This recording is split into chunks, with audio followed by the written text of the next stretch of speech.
Norwoodell. Courtney. Here. Wasserman. Here. Smitty. Here. Schmidt. Here.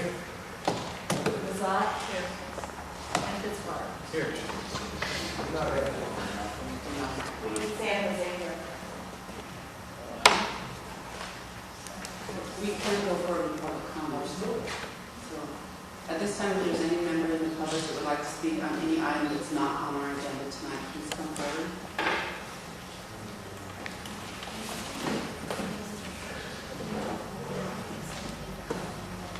At this time, I don't see anyone in the public wanting to come forward.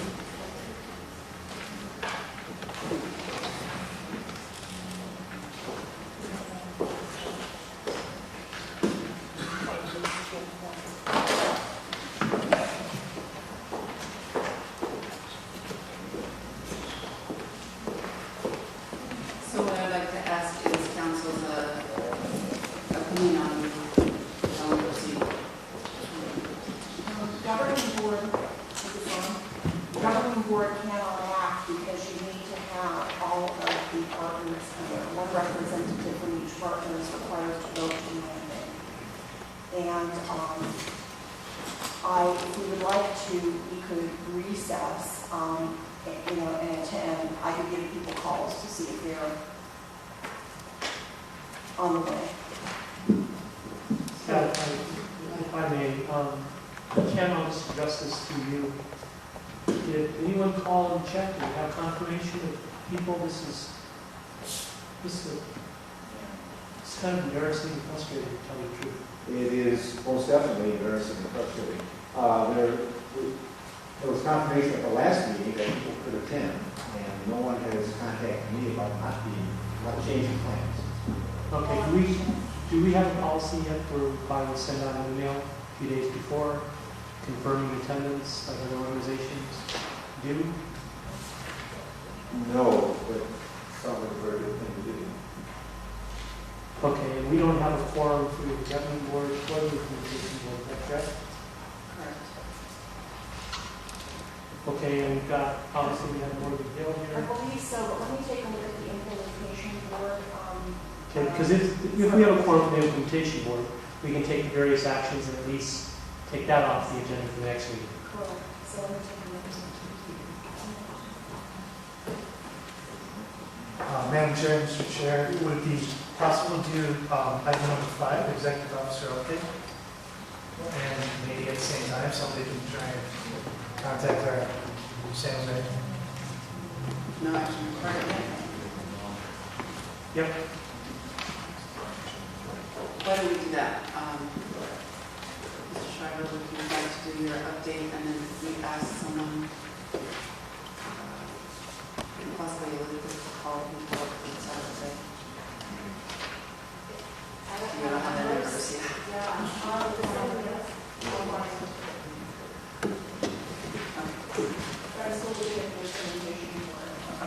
Let's have Europe sort out confirmation in terms of forum for the implementation board. We have 5 members representing.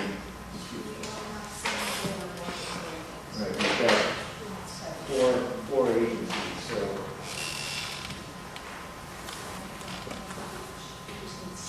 You need 7 in total, and we have 5. Mayor Tate, are you on the governing board for the implementation or both? Not the implementation.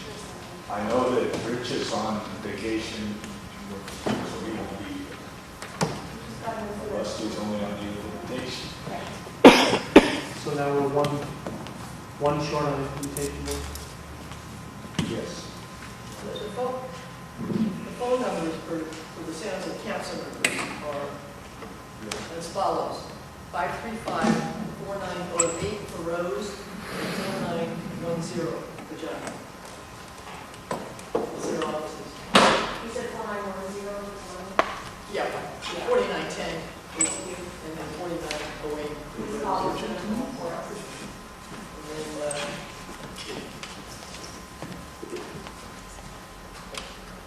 Okay. For the implementation board, this is the language out of section for the record, 7D. Each member of the implementation board shall have one vote. The presence of at least 7 representatives shall constitute a quorum for the transaction of business. And so that means that you need an affirmative vote of at least 7 representatives for each action, is what this section says. So the implementation board can move forward if we have 7 people here. It doesn't matter which agency they're from. The governing board is different, you need at least 1 member from each agency. So I don't know what the count is for implementation. It is 6. It is Actually, so, because we have. there you go. So, No, I should. implementation board members, please hold up your hand. Let's just make this easy, Rob. Implementation board. You got 7? We have 7. Implementation board present and accounted for. There we go. All right. Okay, Vera, if you'll please confirm this, and Mr. Schmidt, Vice Chair Schmidt is correct about item number 5. San Jose, are we one short now in San Jose? Mr. Hartwell is on the implementation Still board. do not have 7. We still don't have the governing board members from San Jose. Oh, yes, we haven't got it today. Yep. Oh, I see. She's wanting public comment. And I'm sure we can fit that in just a moment with your consent. Question for you, Vera, on implementation board items, like item number 2. Yes. The implementation board is to hear it, vote on various things, and may or may not then be referred to the governing board. Do you see any reason why the implementation board can't do what it's being asked to do here? One of the reasons I see is that unless you want to hear the staff report 2 times, No. because the governing board is going to have to hear the staff report and understand, listen to whatever public comment there may be on that item as well. So we were attempting to roll this into one item with the implementing board, one public hearing with the implementing board moving forward with recommendation first, and then the governing board, and combining the public comment, combining the staff report. I appreciate the effort. We don't have a forum of governing board people. We have 1 person to speak as far as public comment. Is there anyone else here wishing to speak on any item on the agenda? No. So we've got the public comment. What I would suggest to you, Chair of the governing board and fellow implementing board members here, is that we do as much as we can because we're here. And there's a couple of items here where the implementation board is supposed to listen, discuss, and then make a motion towards the governing board. And I think we can do what we're here to do. And perhaps a couple more governing board members will stroll in. Absolutely, and if that does not occur, we can take things out of order, and we can take item number 2 second, and we can work on just doing the implementation board recommendation that does not require a public hearing, and then we'll have to renotice a public hearing if the San Jose people are not, governing board members are not here. Sure. We'll have to spend the money to renotice it, so the public can redo that, so that that would probably have to be another regular board meeting. Sure. But if we do anything or don't do anything today, we still got to do all that. But it would probably So- put it off for another month or 2 is what I'm telling you the consequences are, because we set this additional regular board meeting, if you recall, at our last meeting. And I don't know, I'm going to have to look when the next one is. I believe it is. And Vera, I appreciate all that. But what I'm saying is whether we take action or don't take action as an implementing board, it doesn't change No. going forward. So let's move ahead. Madam Chair, if it's okay with you, on the public comment to be open to the one speaker. Yes, it's free open to public comment. Please come forward. You can start that one right there.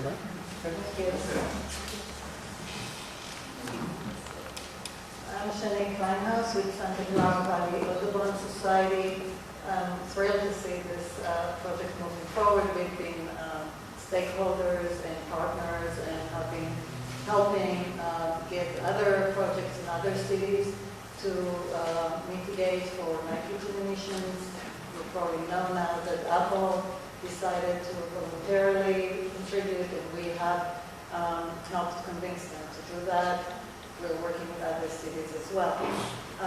But today I have also a concern and a question really, which is how, if I remember correctly, the plan does not include a pesticide application of any kind, not herbicides, not rodenticides, not any other kind of pest control. And I just wanted to make sure that this is, that I read this right, because we've had some concerns recently brought up by members regarding rodenticides specifically and herbicide applications. And so I just wanted, if somebody can clarify that I'm correct in reading that the plan does not include this type of applications of any kind of pesticide really.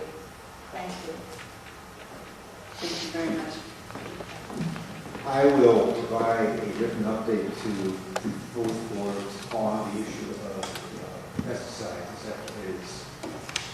It is a reasonably complicated issue that I want to not venture out on without having checked with the state and the federal agencies to make sure that I have the restrictions and the conditions and the allowances correct.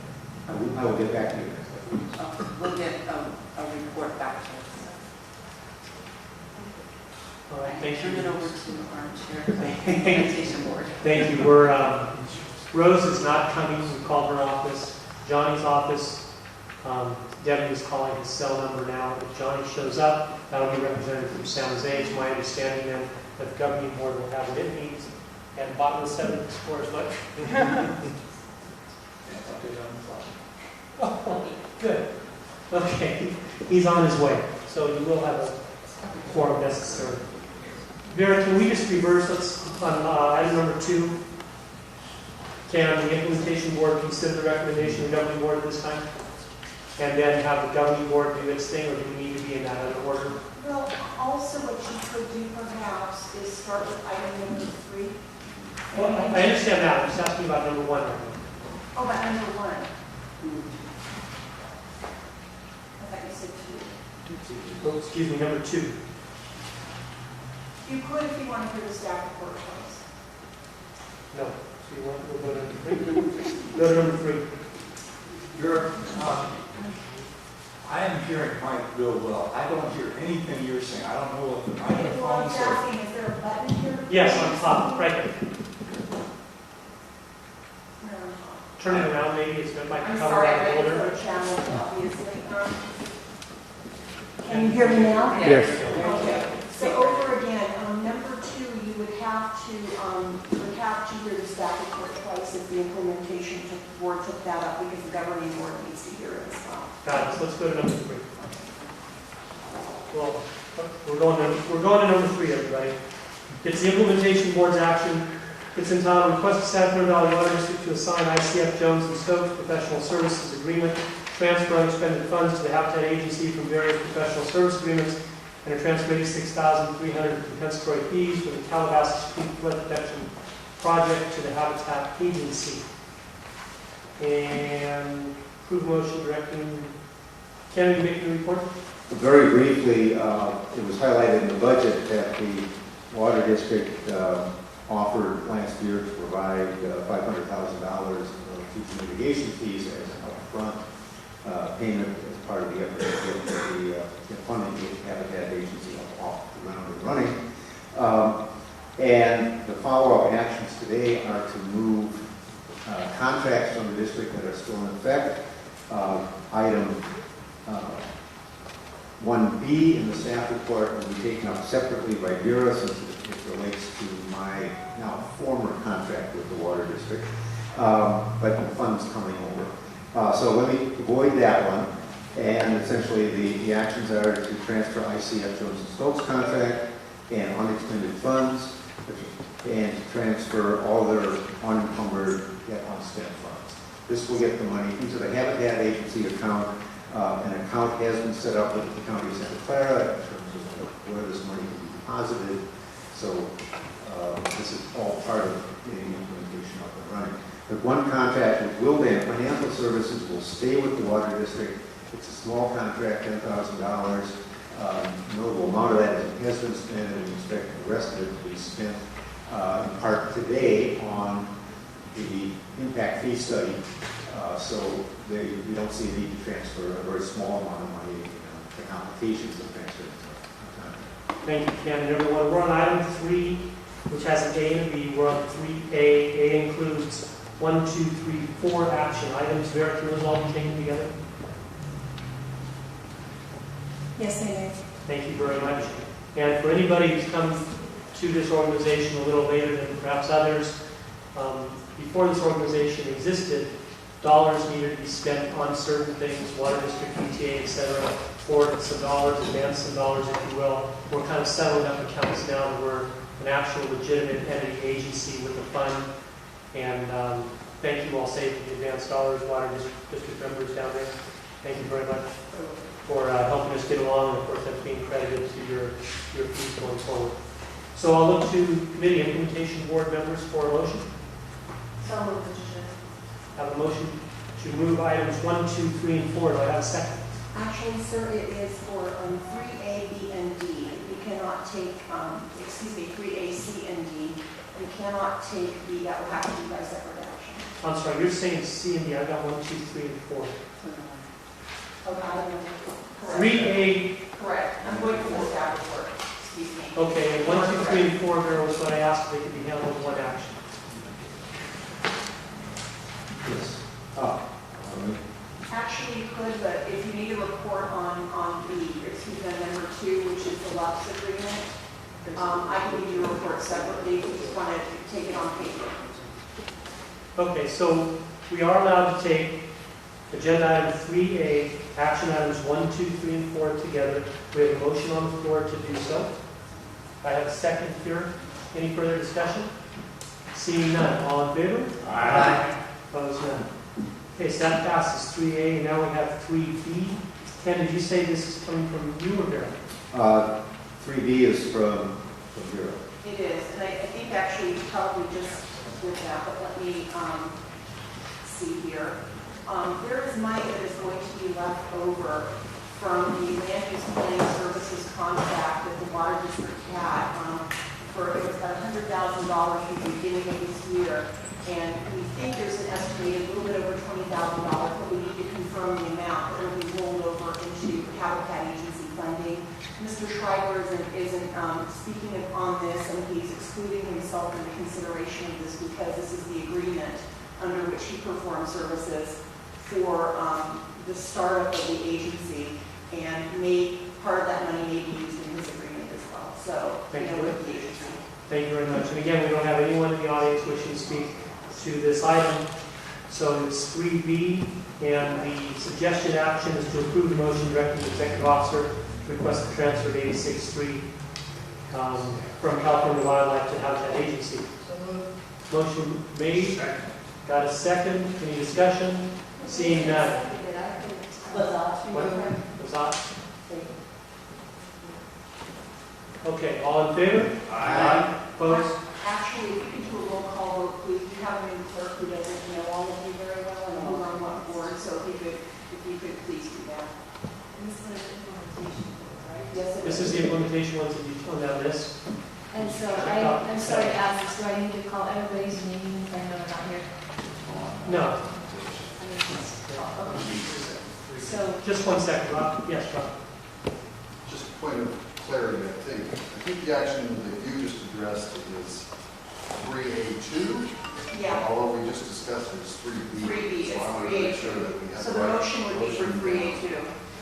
Right. And thank you, because the staff report has different numbering in the agenda though, so thank you for clarifying it's that. the staff, it's the agenda.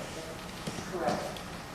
And Mr. Chair, I'll just note that the agenda numbering is different in the agenda at the front. Yeah. In the staff report further back, that is the source of the confusion that we're hearing right now. It is. So probably going forward in the future, we probably want to make sure that we have one system to be stick with.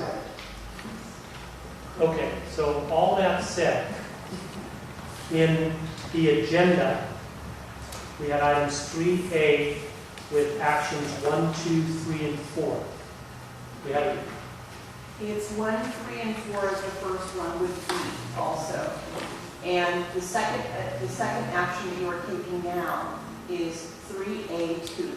It's the LUPS agreement. Okay, so the motion, the vote we took before for the 4 items was really for 3 items. It was for 4. It was for A1, A3, A4, and B. Okay? So let's clarify. And you're right, it's different numbering in the staff report. Historical meeting for me. Okay, so now we are taking a vote on 3A2, Correct. which deals with LUPS, the Land Use Planning Services. Okay, motion maker. Yes, I understood that from the beginning. Thank you. Seconder. I need a different second. We have a second. Thank you. So we have a motion and a second. Any discussion? No. We are doing 3A2, which is the LUPS. All in favor, say aye. Aye. Thank you. I thought, Oh, did you need a roll call of the implementation group? I know you checked off all the names before that we were present when you determined the quorum. Except, are you Mr. Camus?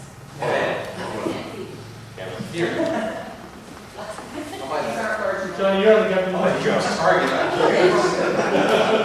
wearing red and white stripes. You're on the government board. John? Yes. Okay. So he's on board.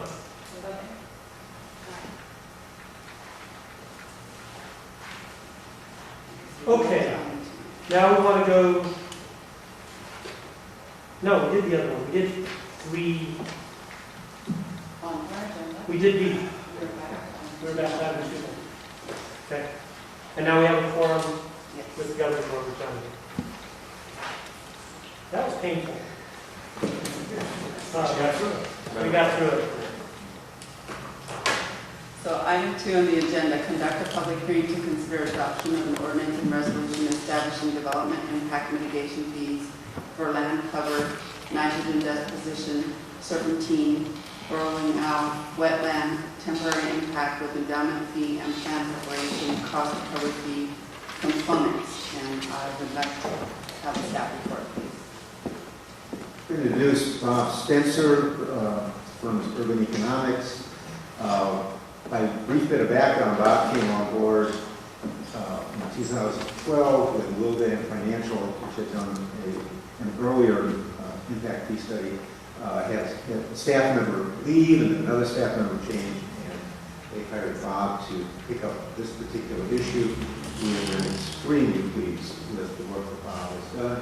He has a very short PowerPoint and can answer any and all questions on the impact fee system.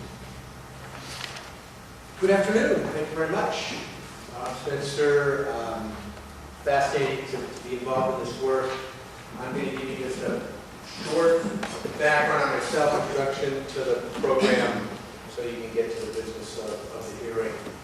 Let's see if this works. Okay. I've been doing this work for 25 years now. When I say this work, I mean work under the Mitigation Fee Act. Passed in '89, about when I started my career. It's this statutory authority that enables you to act today to adopt the mitigation fees under the plan. I've probably done, 150 or 200 of these studies. And if I counted every city and county I've worked in, almost all in California, that I've worked in California, probably most of these counties would be shaded in. What I've done here is just show you the habitat plans I've worked on. And even there, I've been able to develop a good deal of experience starting in San Joaquin and working through issues like Contra Costa's 5-year update, which actually is a very interesting process to go through as you are starting. And I'm actually transferring some of the learning there to some of the final edits we did in the report over the last year to make it easier when the updating process comes around. So that's who I am, and I built the Wildan office in Oakland for 10 years, and I've been on my own for the last 4 years now. And as Ken said, I've been working subcontracted with Wildan to this work. So today, just 3 quick things. The Fee Mitigation Fee Act findings that are embodied in the information in the plan and the report. I just want you to understand, how we justify these fees at a very high 50,000-foot level. I want to cover the fee structure because you may get specific questions if you're out in the public about how does this work. It's not the simplest fee schedule, but again at a very high level. And then about how the update process will work.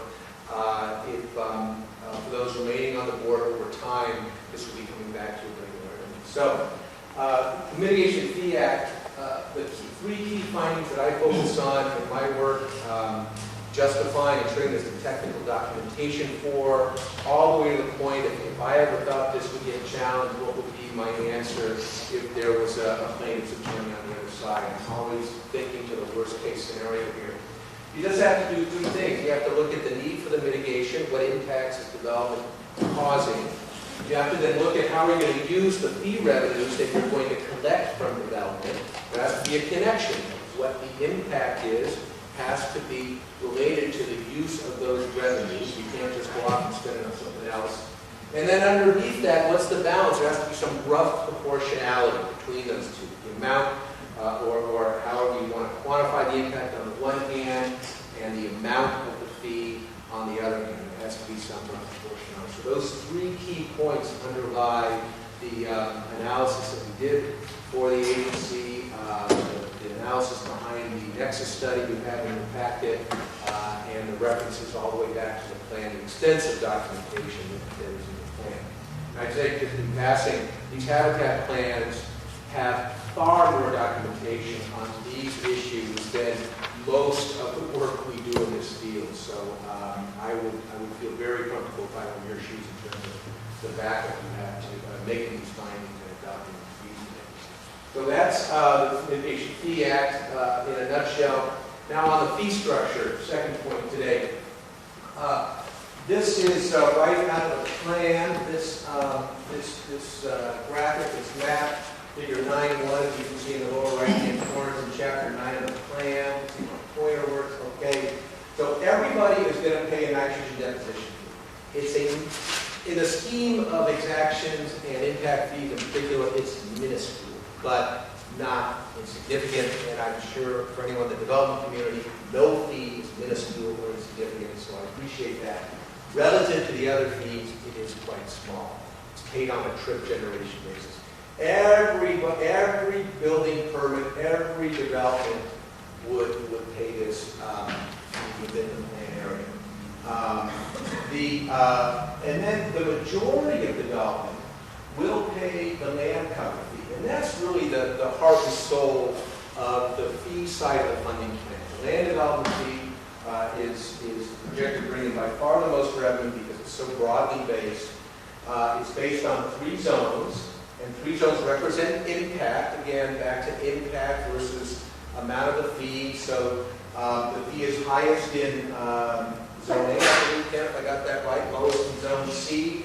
So if you're out here in this light shaded area, that's Zone A. That's where the natural habitat is the most sensitive. You're going to pay the highest fee because your impact's the highest.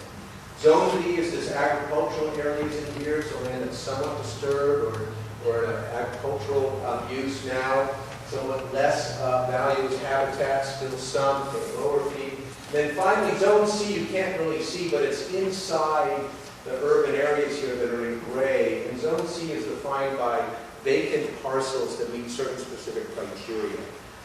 They have to be a certain size, and they have they're small parcels, 2 to 10 acres roughly. They have the least amount of habitat value to be the lowest fee. So that's the heart and soul of the funding program from the fee side. Now, also, if you affect these 3 sensitive areas, you will pay yet a 3rd fee on top of those first 2.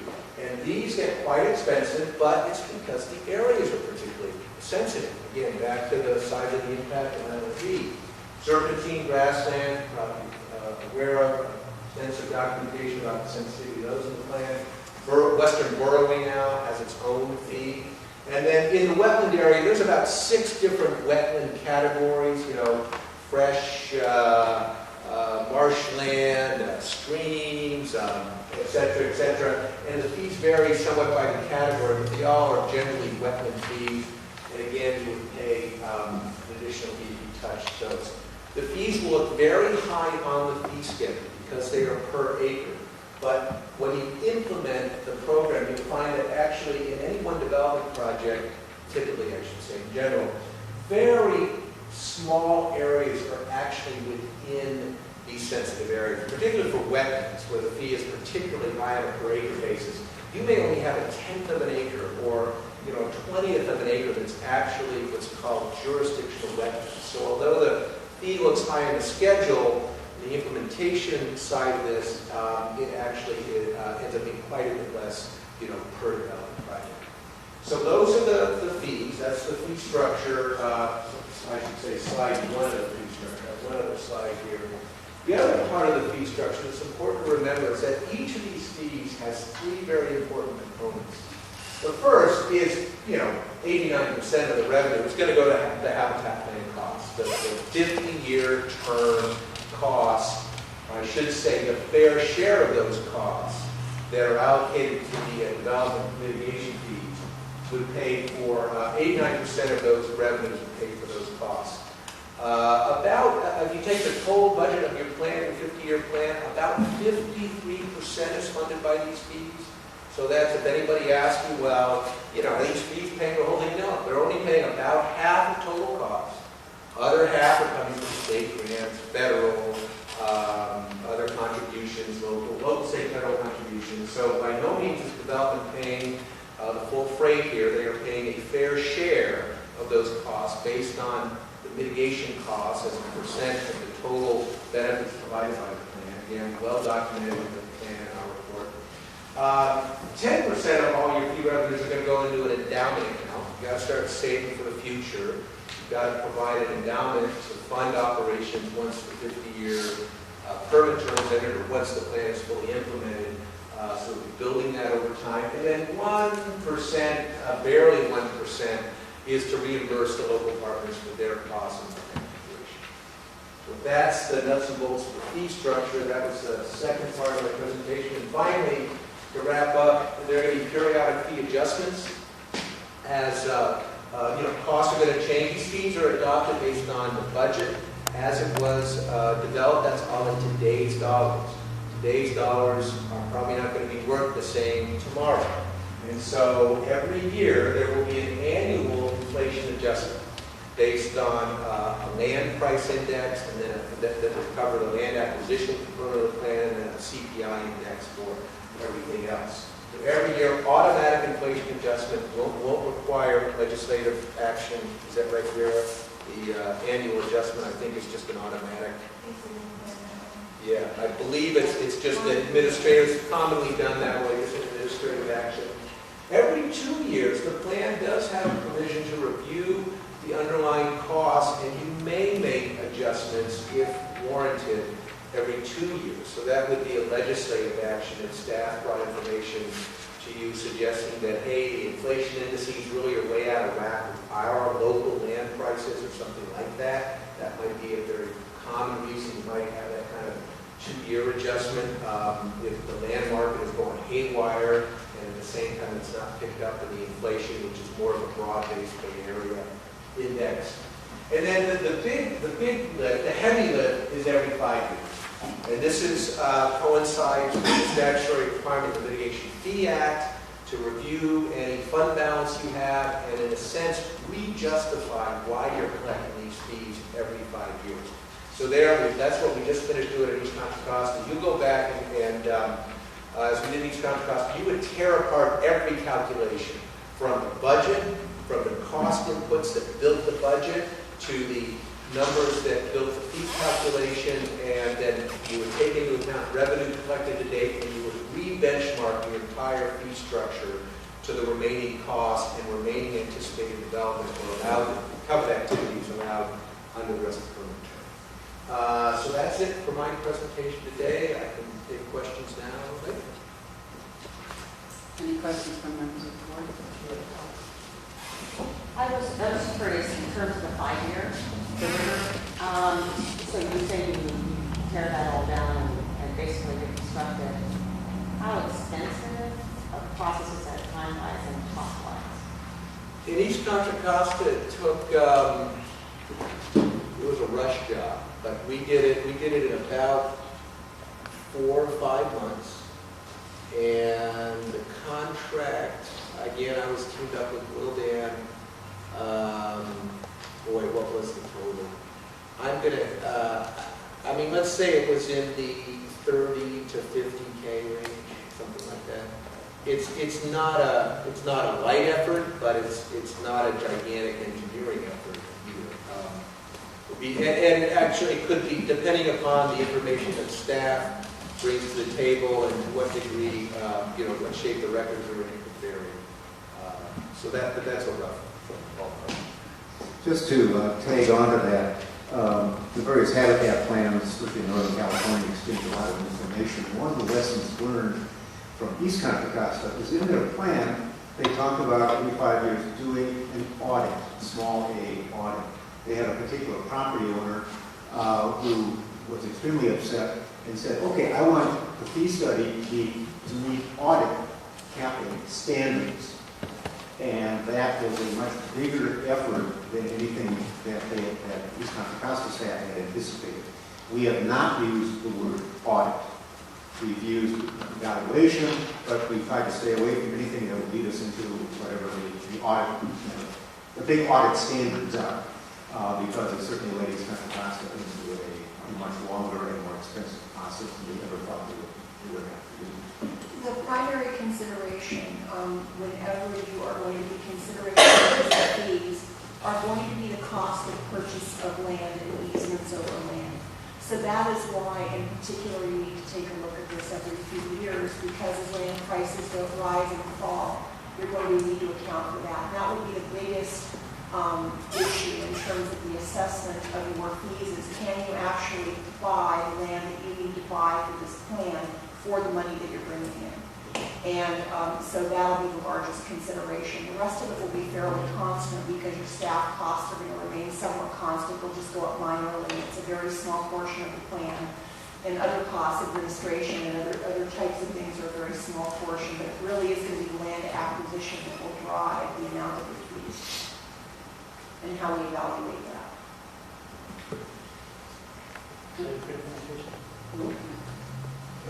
On page 15 of the study report, you have these tables of 2.3 and 2.4.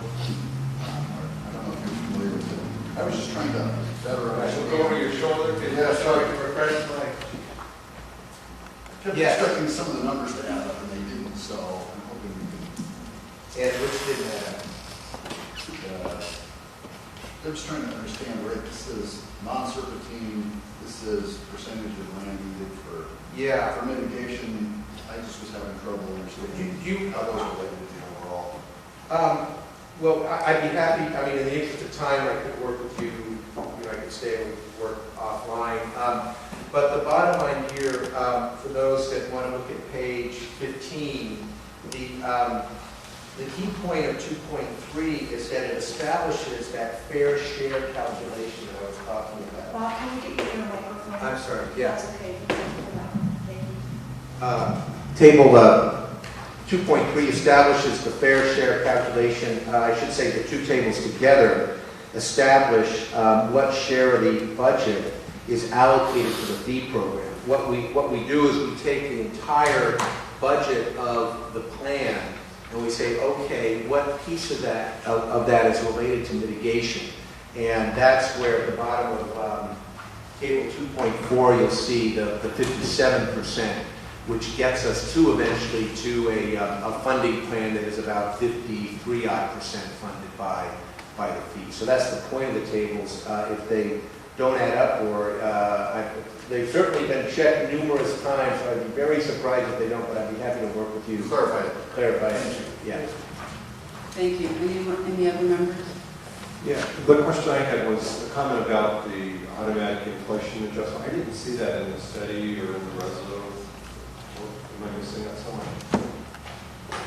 I believe it's in the plan, but it's not an automatic. I believe we have to come back to the board. It's not. Oh, it is in the plan. There's an index cited for it. And interestingly, again, in East Contra Costa, their fees went down for a number of years because land costs had plummeted.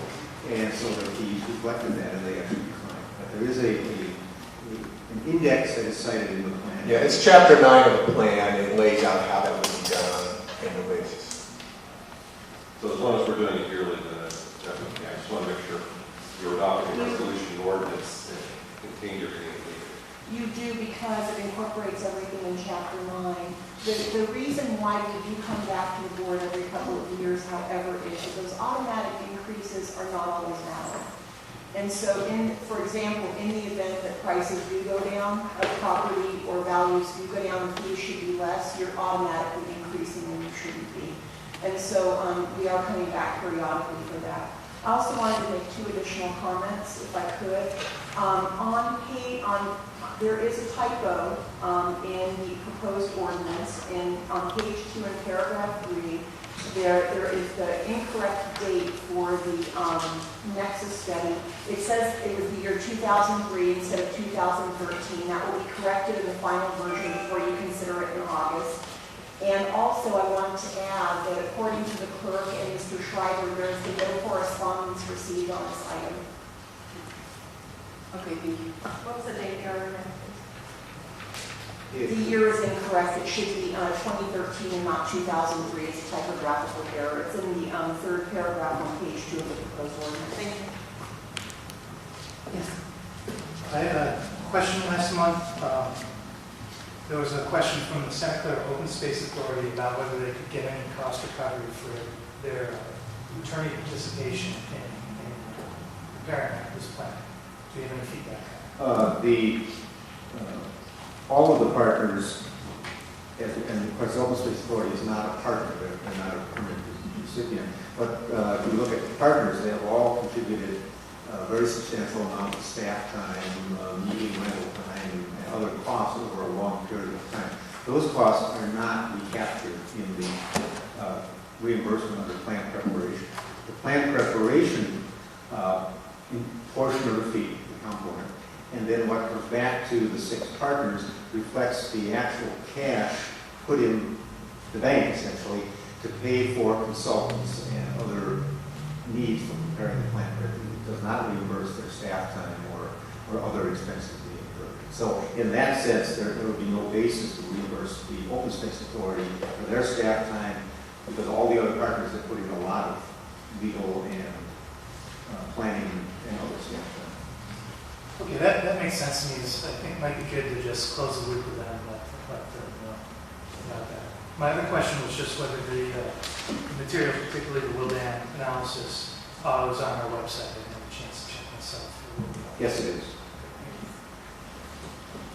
Okay, any other questions from the members?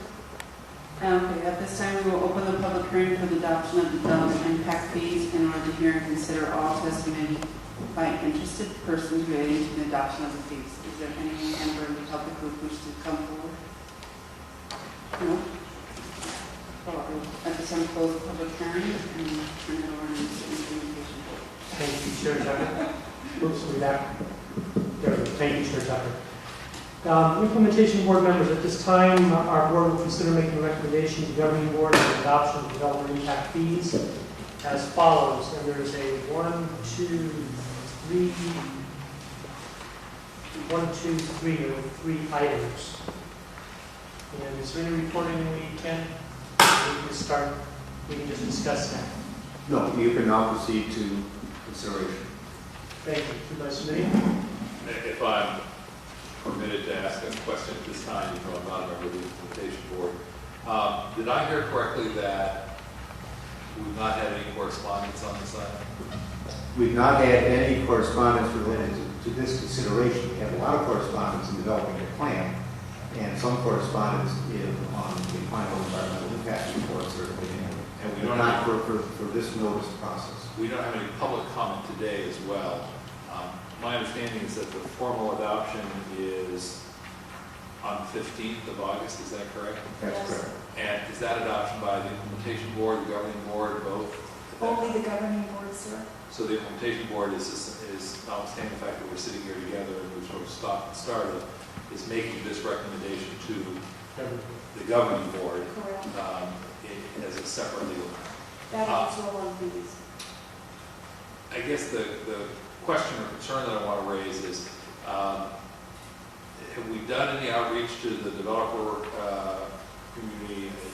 This is not an insignificant issue, and I'm sure it will be more significant to some than to others.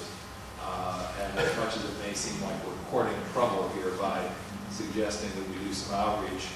I'd rather that we had the vigorous debate before action rather than after the action was taken. So does the developer world know that this is coming on August the 15th? The development community has been involved for years now. I would say there are two areas of concern.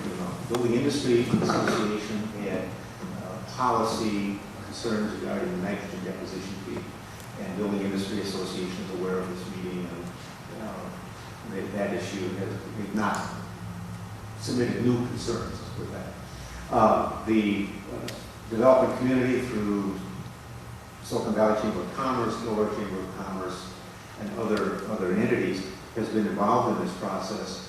I would say, and perhaps San Jose council members want to add on to this, but the process of getting the plan approved by the San Jose City Council was rather long and rather difficult, and involved a lot of meetings and a lot of correspondence. And some of that certainly related to the value of the fees. And so I think there were a lot of opportunities, a lot of discussion, a lot of meeting attendance. And the overall sense is that with the additional information in the RAV document that was added at the request of San Jose, that people were at least a point of comfort in terms of the plan. Also, the plan was modified in 2011 and 12 to remove some areas from fee requirements and to significantly reduce the fees. So in that sense also, the development community, I think, and property owners and others have received good responses in terms of yes, we were heard and the fees went down and some areas were excluded, lots of changes were made.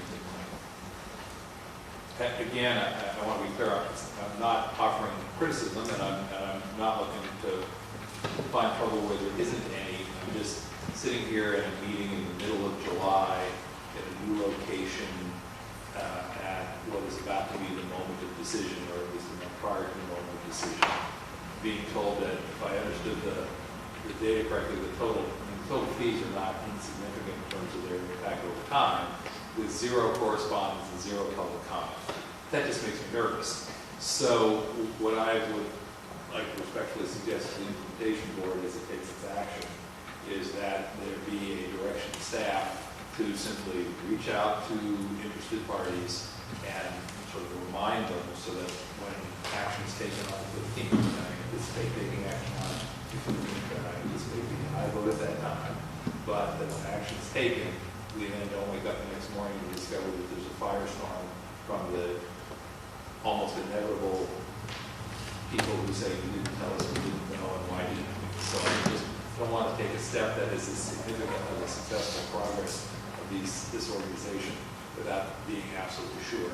And I have staff here from my office, and I'm going to ask them to work with me and with the staff here as well to make sure that we'll reach out informally. But I don't want our informal outreach to be the substitute for what I think should be a formal effort. Again, I just think we're better off to make sure everybody's clear about what's in front of us, that the vote is one that's got plenty of sunshine, and then once we move forward, as soon as we move forward on that date, that everybody feels good about the fact that anybody who wanted to had the opportunity to chime in at the appropriate time. So that's fine. I'm sure that can occur. For the record, I just want to say what did occur before this meeting. Please. We're required by law to publish notice twice in the paper, and our notice actually is a lot longer than it generally is. It included a link to the website where you could find the reports, the agenda as well as the reports. And it also stated that they were available to review in the office of the clerk of the court. Additionally, we were required, and don't quote me on this, I believe it's 15 days before the meeting, to notify any interested parties who have stated, who have told the agency we want notice. There are several. They were apparently notified by the clerk's office, received that kind of notice. And then we also posted the agenda in the manner that we were required to on the website, also on the buildings and everywhere else that we were required to do that. So we did meet the legal requirements for public notice, and it may just be that this has been vetted so much with the other agencies. I don't know that everyone is satisfied at this point, but we certainly respect your concerns and will do what we need to do in the interim. And just to add on to that, I have a distribution list And we're trying to keep the sort of the official packet notification and broader distribution list into two categories. But I have a distribution list which has many names on it, including representatives from all the organizations you've identified at the Customer Rights Committee. And they receive the agenda. They receive in bold print on the front page of the email this the date of the meeting, the location of the meeting, the new location, please, et cetera, et cetera. So that all went out to them also, and there was no feedback on this. Thank you. And having been involved with this since literally my first day in office. Better day to be, Supervisor. Thank you, Supervisor. The notices, the meetings, the emails, hundreds, your growing email distribution list, Ken, that you have. The fees that we're talking about today, for the most part, have been public knowledge for a year, 2 years, have been 2 years, and I've had constituent after constituent, home builder, developer, property management company, the Association of Realtors, the Chambers of Commerce, etc., all come and say, okay, what about this property? What about this property? So we look it up to see if it's in zones, where's our representative? In zones A, B, or C, each of those things are worked through. And to my knowledge, none of those things in the last year has changed. Correct. Okay? The dollar amount's the same, the ABs and Cs have changed, have not changed. So the dollar amounts, the ABCs, so for the last year, all these different organizations, individuals, et cetera, have been aware of it.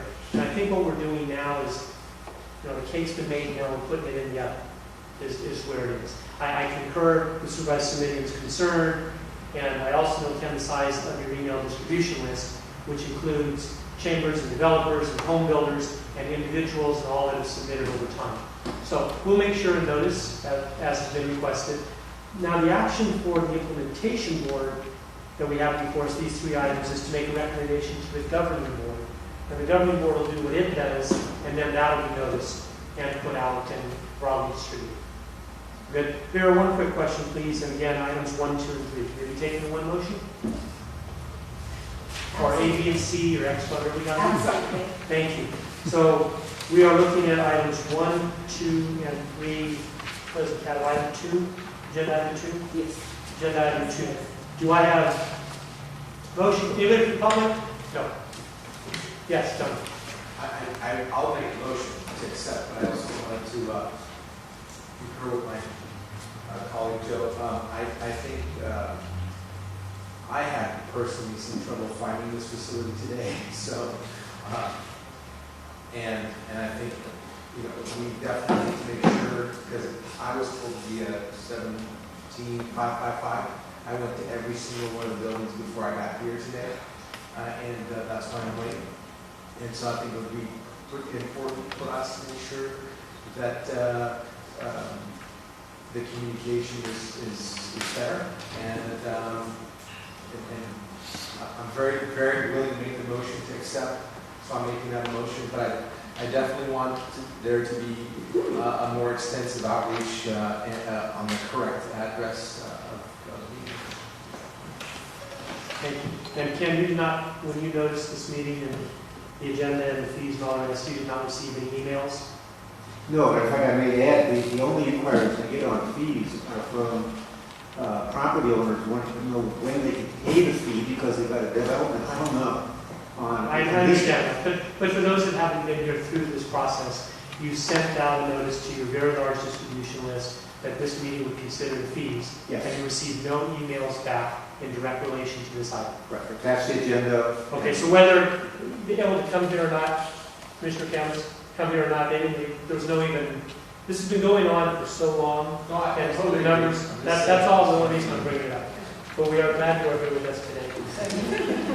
The mayor of Morgan Hill hopes you enjoy this building. Thank you. So we have a motion, we have a second. Any further discussion? Call the question. All in favor? Aye. Aye. Opposed? Passes unanimously. Okay, so then we will move back to governing board. Put your hats back on. And for the governing board purposes, we still, we have to, at this time, read and consider the public testimony, the recommendation of the implementation board, and the materials provided by staff, and consider the following actions. So I'm going to read the following actions, which are: 1, accept the June 12th Santa Clara Valley Habitat Plan Development Fee Nexus Study by Wildan Financial Services. Introduce the proposed ordinance establishing mitigation fees for new development with the geographical study area of the Santa Clara Valley Habitat Plan, including fees for land cover, nitrogen deposition, serpentine, burrowing owl, wetland, temporary impact, and endowment fee component, and plan preparation cost recovered fee component, mitigation fees for adoption on August 15, 2013, and 3, schedule the proposed resolution setting the amount of mitigation fees for adoption on August 15th.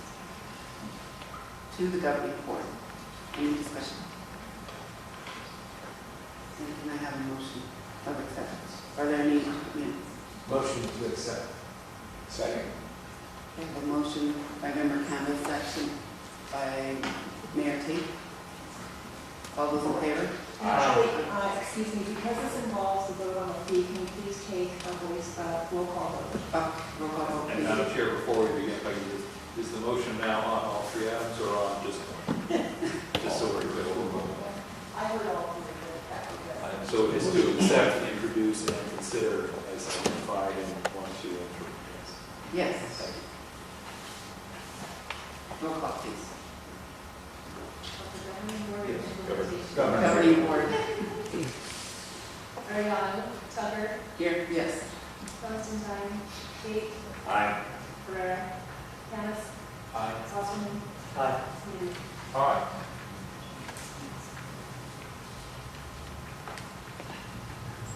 Motion passes. Okay. Back to our agenda. We are now on item 4, I believe. I'm going to suggest that we make this honestly like a tour through the agenda, that we go back and dispose of item 1, the minutes, only because I'm concerned we'll finish the meeting and not do it, and then have to go back on it. Okay.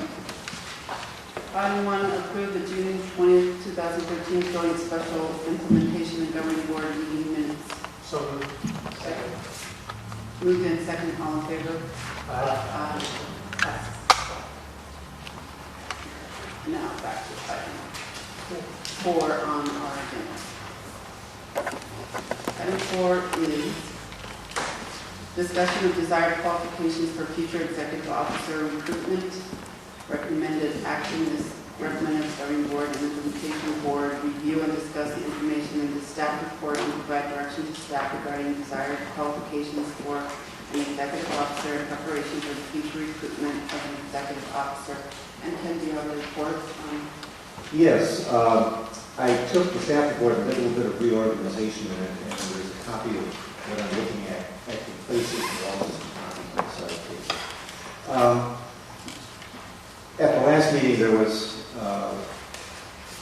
a brief discussion about preparation of an RFP for the executive officer position.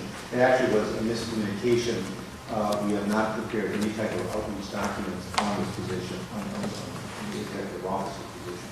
And the critical part of this really is to start with today, with the discussion of some of the issues related to this position, so we can start between this meeting and August to start putting together a job description and outreach process.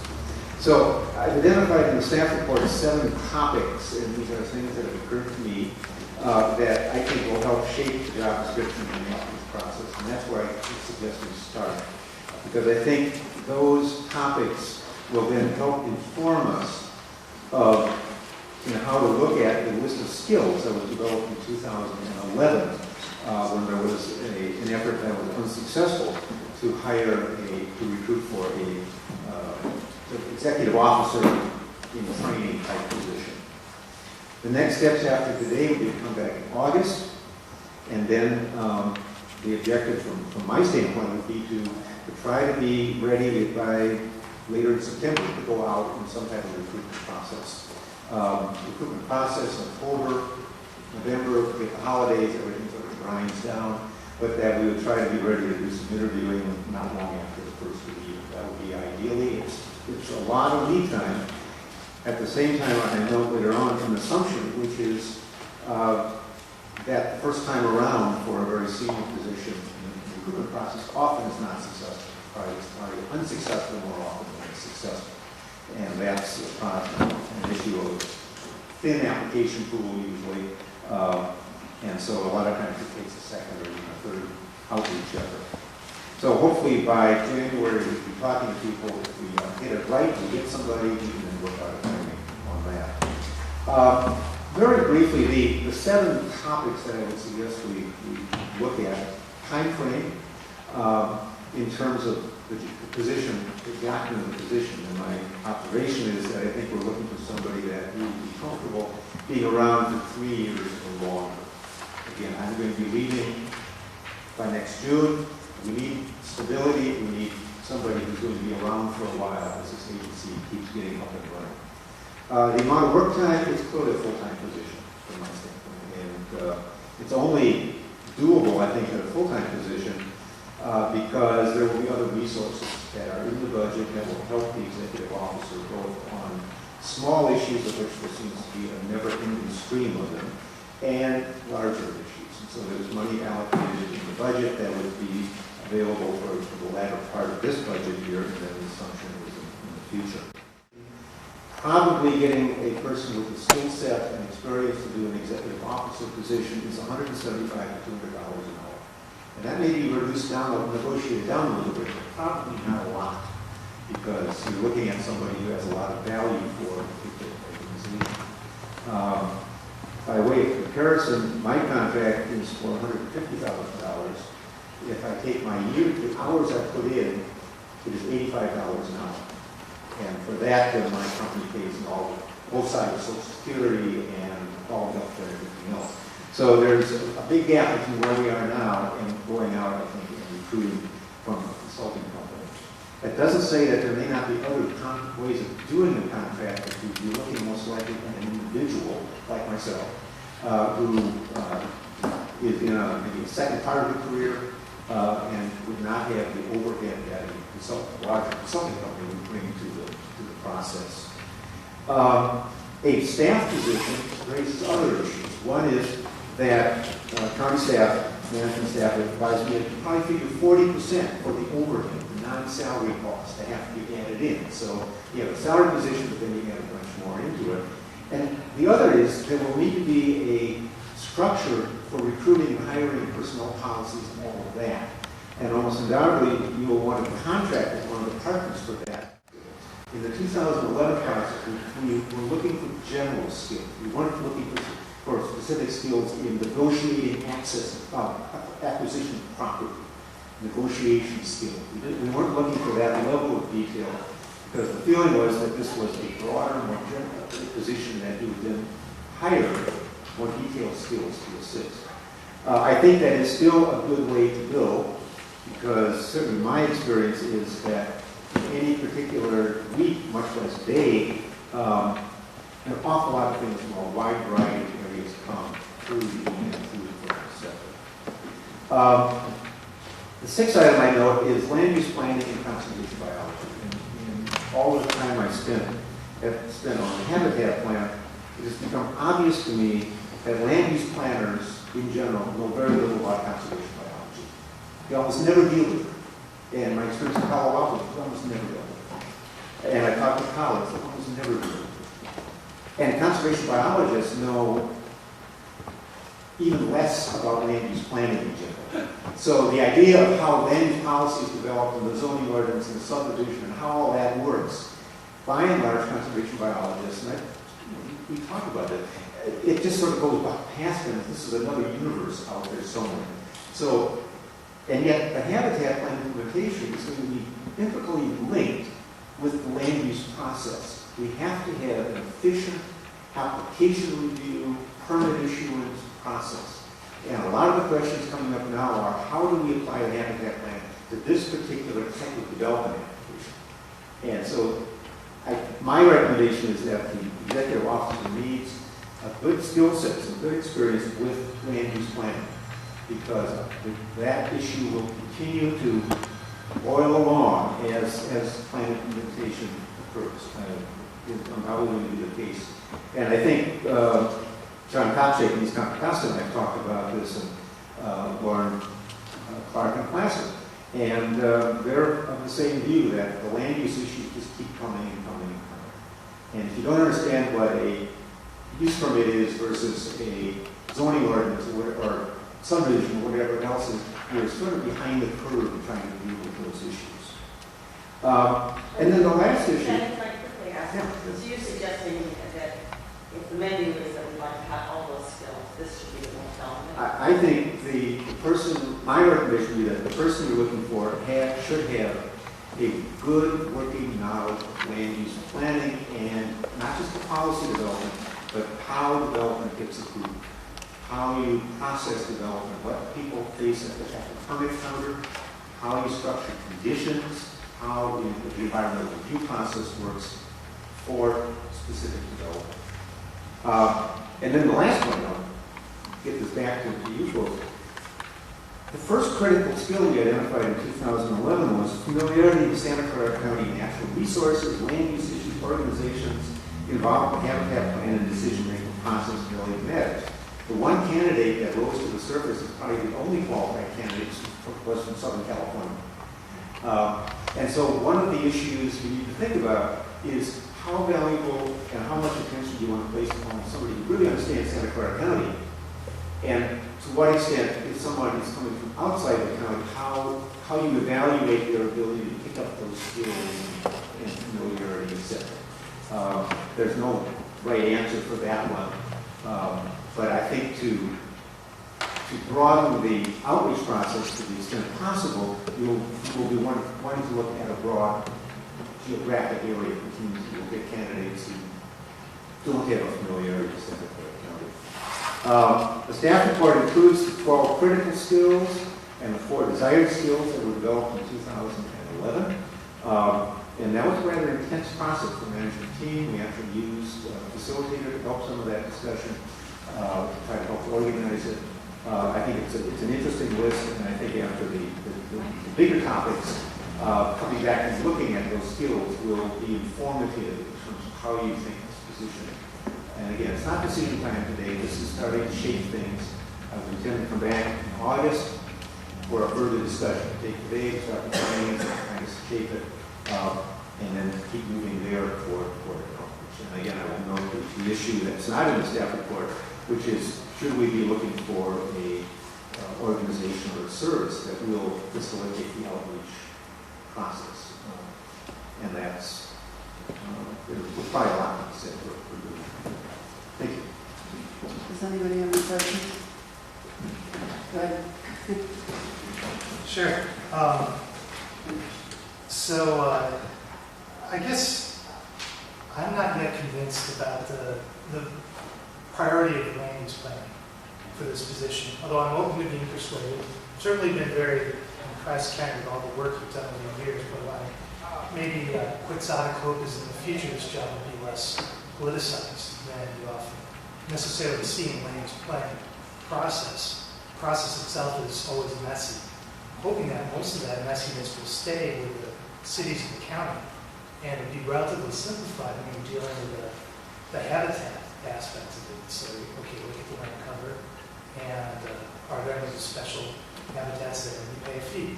Maybe I'm being ridiculous about that, but that was my one thought.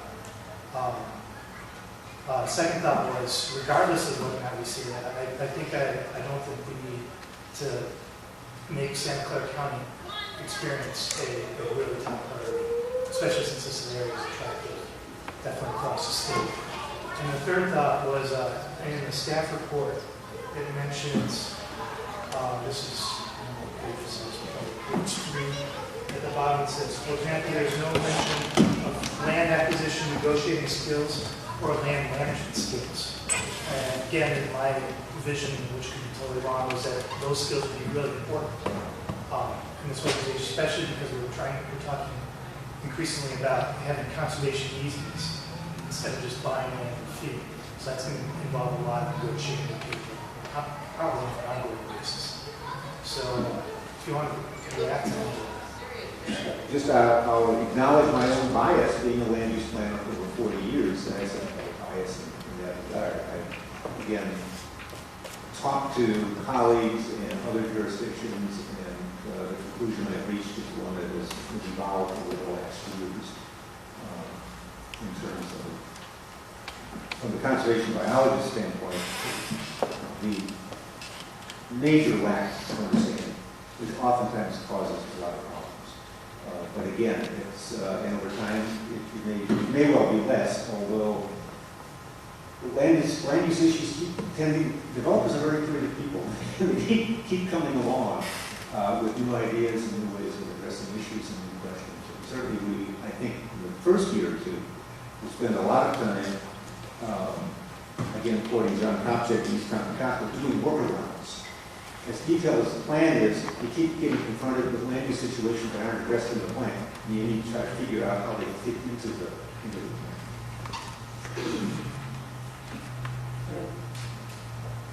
Thank you. Just to give you the lawyer's perspective a little bit in terms of working on the plan for now almost 10 years, I think that one of the things that whoever takes over this position is going to need to do is be able to work very, very cooperatively with local partner staff who has been working on this plan. The staff that's been working on this plan gets along extremely well. We have our disagreements, but they get resolved very amicably. And that's one of the reasons why the plan is here today, is that we have so many jurisdictions and so many different interests involved in this plan. And yet, we've been able to bring this to fruition. The new person should not be someone who doesn't work well with that existing group. We have an amazing group of people who, by the way, have phenomenal planning talent on your management team there that really should continue through this. And so my second comment is, I think that the one thing that I have not seen over the years, because it has not been necessary to this plan coming to fruition, is the land acquisition negotiation skills. And that also includes negotiation skills and knowing where grant money comes from. And so we've done a limited amount of the grant work, but also the land acquisition. That's really a talent that we're going to have to pull in here. You do have very, very talented local planners from the 4 land use jurisdictions who are on this board. We have biologists under contract. There are a number of things, but that's the hole that I'm seeing right now that needs to be filled with all of that. And again, the cooperative relationship with local partner staff is incredibly vital. I don't think this plan would have gotten anywhere near where it is without that having occurred. But that's just my observation, so thank you. Thank you. Any other comments? Personally, I do feel that we need an outside service.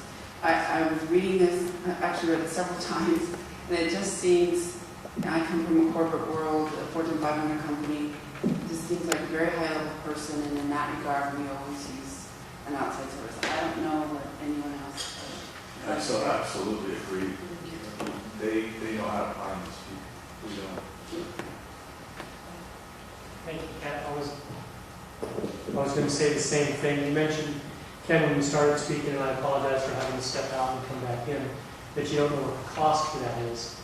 So I wouldn't be interested in that information coming back. I'm sure it's a percentage of the salary of the individual that's placed, and whether it be 1 or 2 years worth of salary. But those are experts.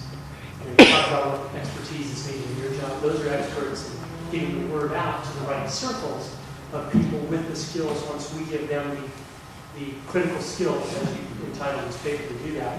One of the committees I sit on is the Pajaro River Valley Water Flood Shed Protection. Something, I still don't know the whole thing, but there's... It's another opportunity for me to say better than me. Yes. Thank you. Yeah. And there's a woman there who, on behalf of the district, has been acquiring land and conservation easements for flood zones and negotiating deals with the property owners, be they farmers or ranchers, and allowing for one house and a location and doing all that stuff. And there's so many different possibilities where people with many of these skills exist, and they can learn other skills. And you never really know there how people get along. You know, some people are great 15-minute interviews. Some people are great resume writers. Okay, so you do the best you can as far as everybody getting along. I'm glad to hear you like the team so much. That's super. But I concur with Mayor Tate and the chair about the use of the headhunter. Have a professional do what a professional is meant to do to give us the broadest spectrum.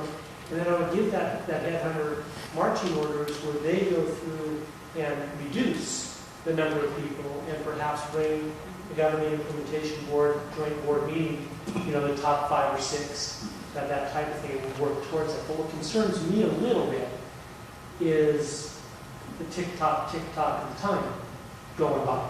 And so we need to get on that. I don't know what action, Madam Chair, you really need. This is a discussion. And I think we need to give some sort of specific direction perhaps at the next meeting. And you could come What back. I intend to do, following up on the comments, is to talk to certainly the Open Space Authority, but I'm quite sure they use that. 99% sure they use confirm in their recruitment process. And I'm not sure what the process was for your position, or whether there was a firm involved for the current partnership or position director. But I'll do some outreach, find out, then hit some firms and find out some costs. And For we'll the get- parks, they just have to go like this, take 8 people. And whoever answers, we offer them the job. Except I know it took a long No, he's time. the finest in the nation. It took a long time to fill that position, and that's one of my angst about it. Also check with Luke Leon, the county has an interview or two they work with to fill high-level positions. There was also a very good headhunter who has done The very- recruitments for, there's also a very good headhunter who has done the recruitments for the last several years for the Peninsula Regional Open Space Authority as well as East Bay. And those are similar skill sets to what you're looking for also, so I would give the name to Ken as well. Thank you. But very key in there, and I think Commissioner Smith brought it up, very key in there is someone who can negotiate. The lion's share of our fees are going to the acquisition of property. And you need to have someone who can go in there and negotiate, hardball, very discerning on what this property is, and also determine the value of the land that they're acquiring. That's what this is all be about, is allowing development over here for protection of open space and endangered species over here. We want to make sure the dollar we spend gets us as much of what we're looking to preserve as possible.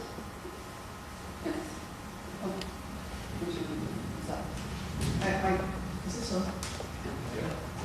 You're right. One? I just move it up. See if they do.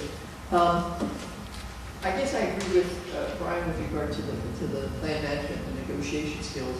And I want to say, I also agree with Ken with regard to the land use planning. I don't know that that needs to be the be-all and end-all, but I think someone absolutely has to understand how this all works. Even if, by the time it comes to the executive director, a lot of it's done. I think understanding how developers have got where they've got, what issues they're facing, I think is going to be part of when it comes to the management skills. Since we're talking about a recruiter, I tend to agree. Does that mean we've made a decision, contract versus the other hiring a staff person? And I guess I have a question for Ken.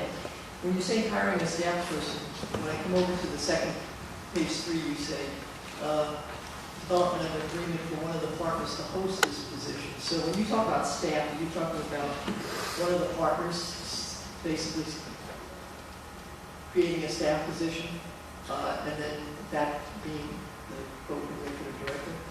My sense is that probably be the only way to do it. I don't think it would be at all expeditious for the Habitat Agency to create the support structure in terms of personnel, personnel responsibilities, and all the other support tasks for actually going out and recruiting and then salary and getting a position and et cetera, et cetera. It just strikes me that a public agency has considerable resources that are available in all sorts of different areas that go into that. And I think for the Habitat Agency to try to duplicate that would be extremely difficult. And at the same time, I am sensitive to the fact that this is an area, if you mess up, can get really bad and really expensive. if something isn't done right in terms of discrimination policies, and promotion policy, and salary, all that sort of stuff is out there, and the people who really know that are experts in that area rather than generalists who sort of pick up pieces. So my sense is that the easiest way, the best way, and probably the safest way is to have one of the partners essentially agree on contract with the Habitat Agency to create a position and essentially provide that support for it in terms of all of those policy issues, legal issues, tax reporting issues, etc. But, so are you saying that one of the agencies creates a subset of, say, planning, sets aside someone as an executive director or the city manager's office or the... That would be one way to try to do it, is say somebody in the manager's office, county executive's office, or whatever, the general manager's office, would be a new position which would be created, which would be general manager or executive officer of the Santa Clara Valley Habitat Agency, and then have an established salary and all of the different pieces that generally work within that position. If you want a staff position, but I think my experience is that trying to do that within the very lean structure of the Habitat Agency would be a very difficult thing to do, and I would be really concerned about missing something in that process. But how is that, who is that person an employee of? That would have to be worked out in terms of how the agency relates to, It can be worked out in a couple of different ways. It could be done contractually with an agency where they name who those people are and we pay them whatever it is for that contract. Or it could be done through in-house who are hired specifically for that purpose. They may have, for example, a different compensation plan, different benefit package, whatever that is. And there are, concerns, there are certain concerns with both of those methods. We can tell you about those depending on your interest level in that. I will say on the agenda today, though, is to talk about qualifications, and what we could do for next month for the implementation board, who's actually in charge of hiring a new executive officer. It's their decision. I don't know if we have any, we do have a governing board item next month as well, which is the fees, so you'll both be here. We can agendize something where we can tell you what some of those options are, as well as discuss, a headhunting firm, for example, if you desire. But so, on an outside person, so to speak, a contract, what is the plan call for with regard to staff to that person? Because I'm not understanding, Ken, what you're saying about the concerns about, discrimination and wages and salaries. Who are you speaking about? Are you speaking about the executive director or who the director hires? No, it would be the executive officer, if he's the director. It would be that position, and then the Habitat Agency may reach the point in terms of staffing for having some in-house staff expertise, maybe the logical, financially justifiable way to do it. But certainly, if the idea is for one person, maybe a person and a half, one person and a half-time person as staff, that strikes me as a small amount of staffing for a very large amount of expertise and cost that would have to be borne to provide that support. And I think my sense is that there would be some way to contract with that. I don't think that's that unusual. There are people I know working at the county who are all under the county's procedures and salaries and everything else, and yet they're working for separate agencies. Laughton is an example, where it's not a county agency, even though I thought so for many decades. But it's not a county, it's not a county agency, yes, but positions are in the structure, and there's a way for the Laughton Commission to get paid for paying the cost of the county in having those positions and supporting those positions.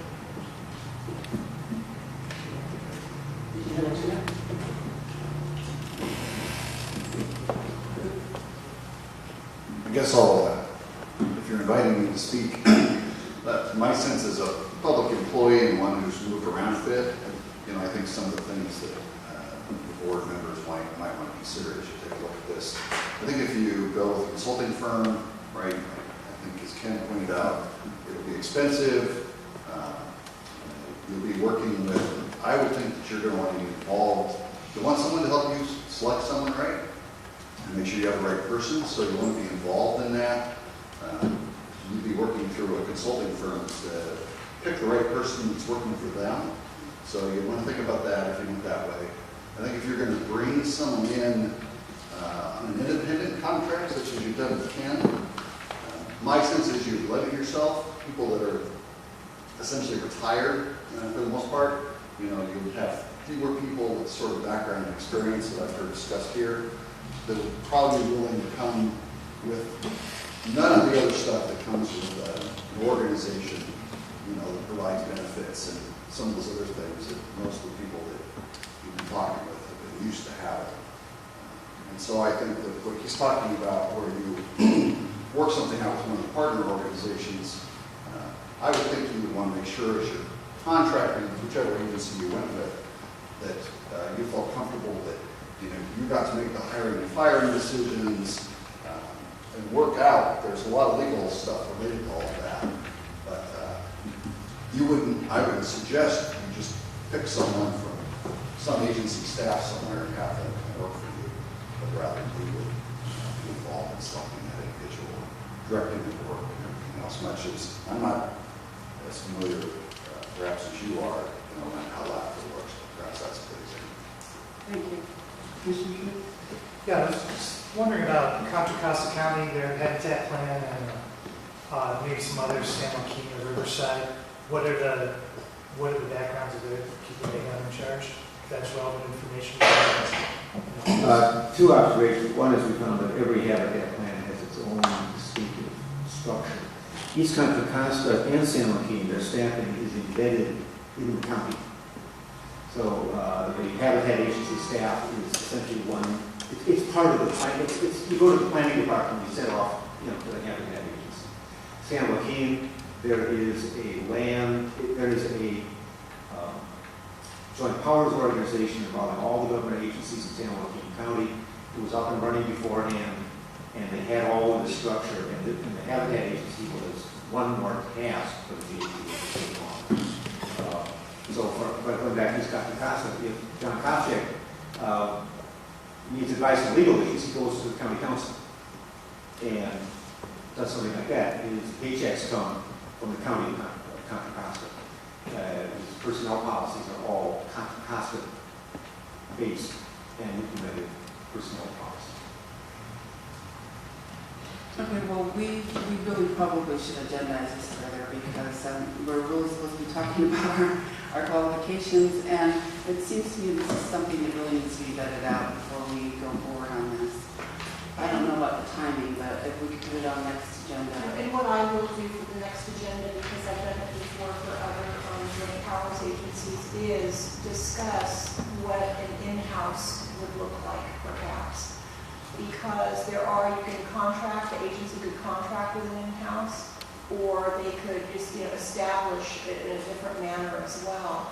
And, there are concerns with whether it plays at will or not, that kind of thing, because if the agency board can't stand, for example, the executive officer or the planner or whoever it is that they hired, is that agency then stuck with that person and paying them because they can't get rid of them? So at will is a big consideration of rolling them into the benefit packages of that agency, for example, whatever it may be. So I can give you a thumbnail sketch of what those considerations are, just so that you know what's going on. All right. We have no action on this item. Or other agencies that I've seen. So then, did you get your questions answered as far as qualifications? I think the objective of having an initial group discussion has been met, and you can definitely expect that this issue to be coming back to you on a regular basis in the number. So that is a critical issue, and again, we need to think about the time to honesty. Thank you. Sorry, one last thing twice here, but I think the distinction between the structure and the skills may be a little bit artificial here, because I think the skills that we're going to want in what I'm going to call the lead person may vary depending on whether or not we've got a retired independent contractor as opposed to someone who is working inside a larger organization with whom we've contracted. And so, you know, the need for necessity, perhaps even though someone who's a generalist, if he or she is a standalone operator, is a little bit different than someone who may be more specialized, whether it's in land use or conservation biology issues, if that person has the ability to access folks from a larger organization of which they are part, depending on the contractual relationship again. So, while I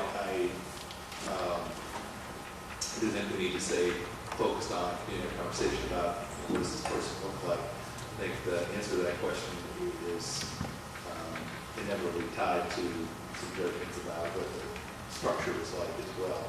The two are not entirely separate.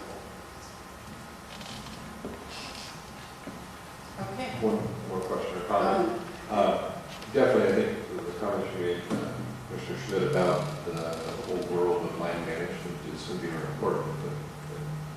The comment somebody just made about, I think we need to think about this individual and operating in a team, that there's going to be contractual services that are available, that whether it's land use experience or land management, negotiating, I think we need to be positioned what it is would be our best candidate, and then recognize that we're going to look at the full candidates that come in and then figure out what are the other pieces that we need to bring to the organization to support our success with that individual, and whether it's living in the county or the water district or as a standalone agency, where there's still going to have contractual services that will deliver a lot of the things that need to happen. So I'm kind of less about whether it's a land use plan or a biologist. I think they're both important to how we're going to succeed. We just need to recognize we're going to need other services. And so the one thing I didn't see in here was their ability to deal with procurement or kind of contractual, especially if it's going to be their own standalone person dealing with actually administering contracts and that sort of stuff. Because I think there's going to be a lot of this position in this organization. Well, that's a good point. Actually, I just want to bring out again. I remember discussing this probably 3 years ago, maybe. At that time, when I refresh my memory, I thought that we were saying that this was actually going to be its own agency with its own office and its own support staff. So how did we kind of veer away from that? Well, it is its own agency. It will have its own office once we get an agreement with Morgan Hill, and that should probably be August. But again, within the liaison group for these last weeks, there's been the push and the pull between the need for resources and the need to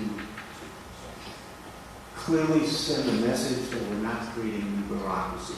And I think that was in part political, because there were people raising concerns about creating new bureaucracy. And I think it was part reality in the sense that we have County Parks and Recreation, we have the Open Space Authority, we have good resources that can be drawn on. Park maintenance and reserve system. I would guess 5 years from now, remember, when you actually have more land under, that those are going to be through contracts with parks, county parks, and the Open Space Authority.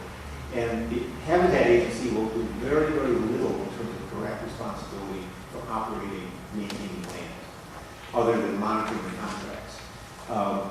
But it was this push and pull in the process. And so we started out this first year with no staff, all contracts. I think everybody probably would have agreed that we're going to have some staff. But the question is, what positions, how fast we move into that.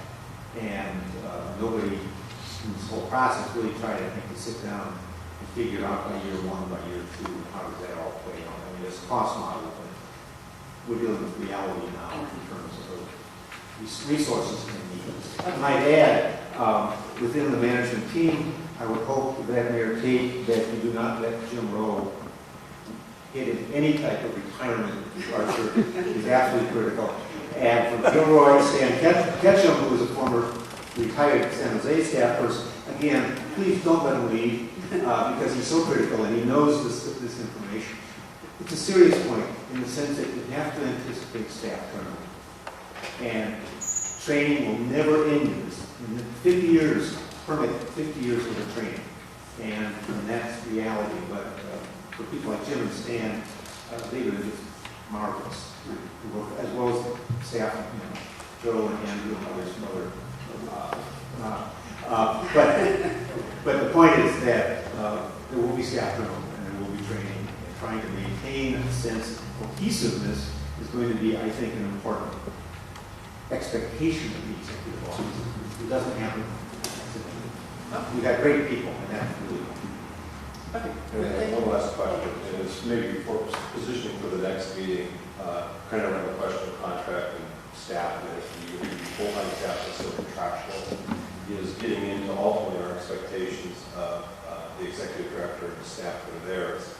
Down to the fundamental questions, are they going to be participating in CalPERS versus 457, or, those kinds of major decisions. As a small startup agency, I think we can't afford to kind of just slide into that. I think we need to be very deliberate about that. And so that also affects part of the decisions on is it contractual or staff. Okay, so we will now move on to item 5, which is our executive officer update.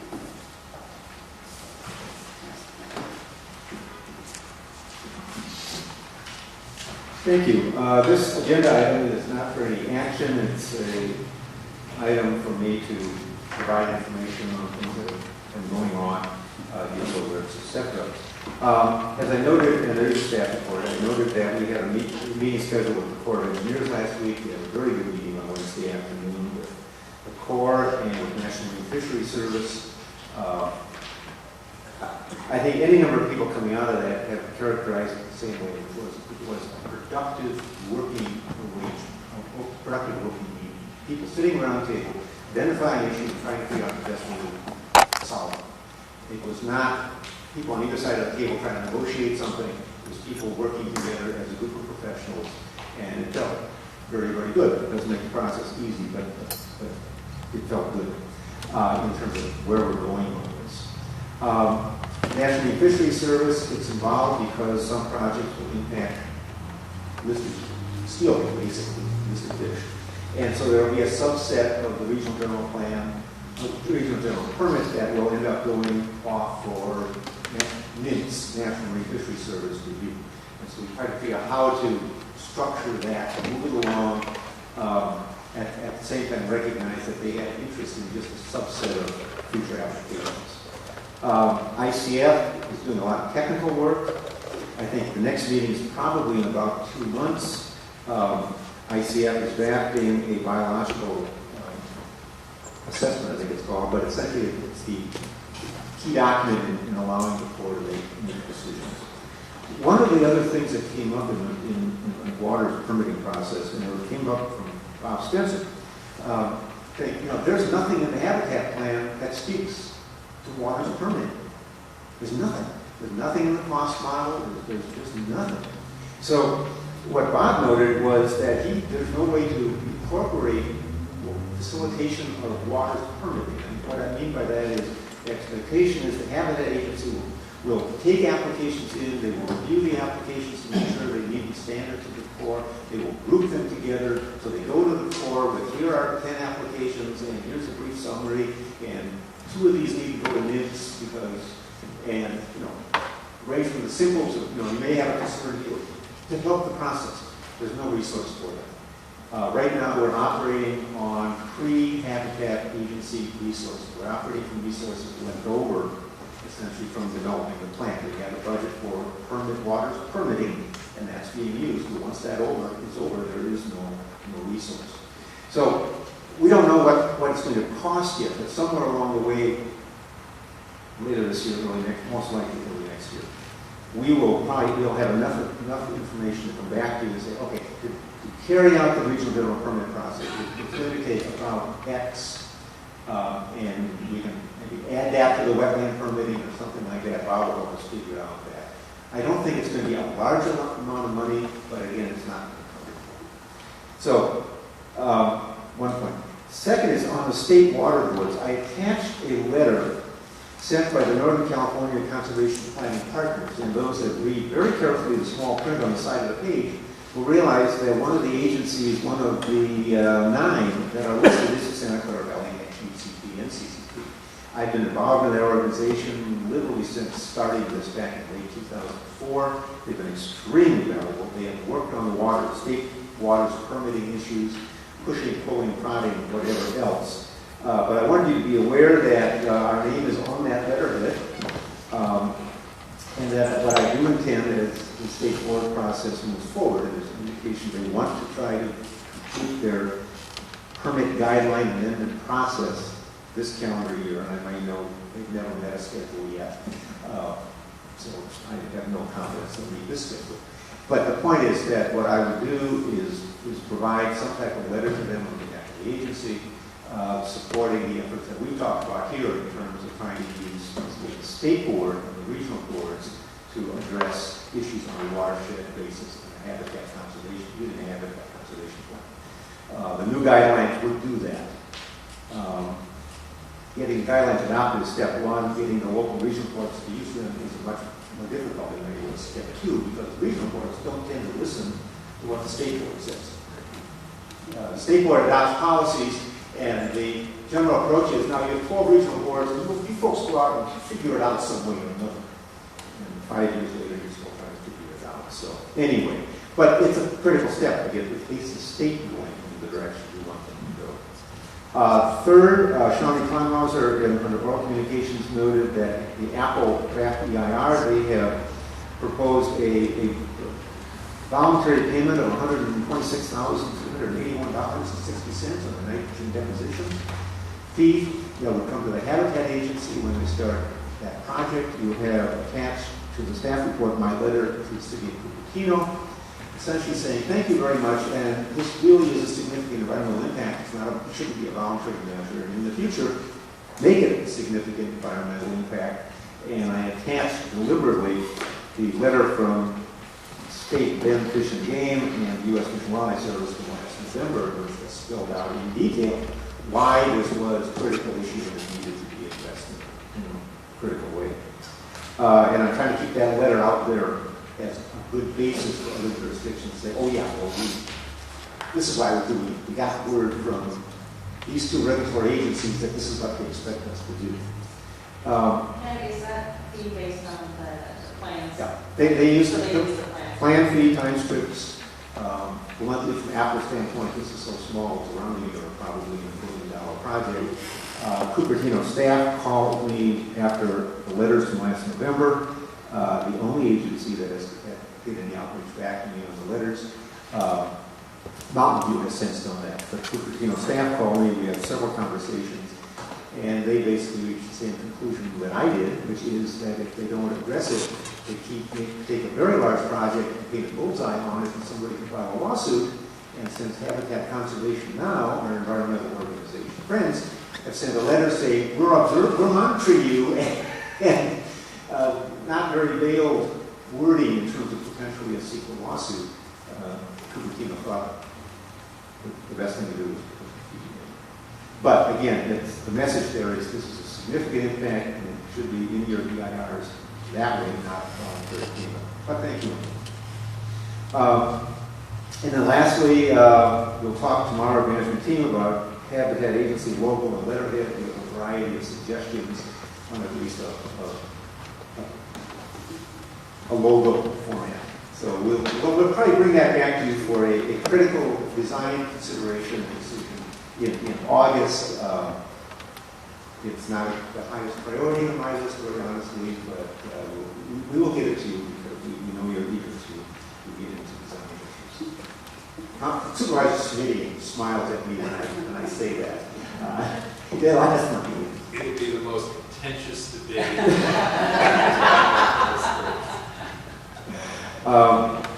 That's my update. Any questions on those or anything else that's going on in the world? Really, that's that one. questions from the board? Thank you very much. Okay. I don't have any questions on it. Do we have any future agenda items, stated items by members of the board or any questions? No, so I would like to recap.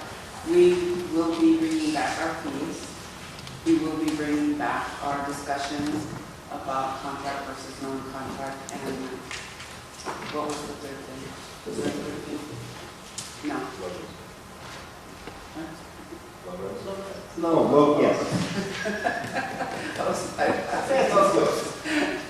Anything else that comes to your attention? though? Right, and I just made note, this was a new item on the agenda, it's patterned after the Morgan Hill agendas, and it does offer an opportunity to say, bring back anything that comes to mind, concern, whatever else. This is an opportunity to actually formalize giving status. And I would like to request from staff that we do send out the email that reaffirms everybody's attending the meeting so that we can be assured to have a quorum. And with that, I will adjourn to the August 15th meeting. We're adjourned. Thank you, Madam. Sorry. We did. We did.